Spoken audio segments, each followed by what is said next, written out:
Hey there, welcome back to our channel. I'm back with a new video, and in this video I'll show you how can you change your email on Instagram app.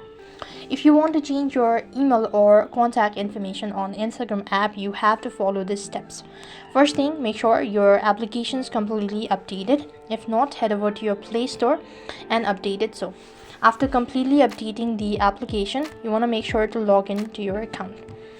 So this is how the home page is going to look like. Then you want to click on the profile or the initials from the bottom right hand side corner of your screen. Then you want to click on try bar icon from the top right hand side corner, after which you will be directed to settings and activity. Here click on account center, which is right on top.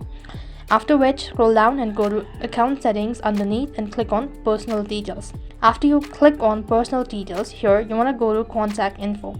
So basically, to change your email on Instagram, what you just need to do is you have to first of all make sure to add a replacement. So for that, you want to click on add new contact and click on add new email.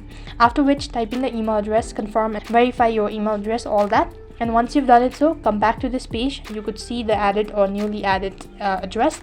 Then you want to click or long press onto the particular email address that you want to remove, and just simply click on delete and click on delete by confirming it. So, and with that being said, you'll have successfully changed your email on Instagram account. I hope the video was helpful. Make sure to like, share and subscribe to our channel. Thank you for watching. See you in the next video.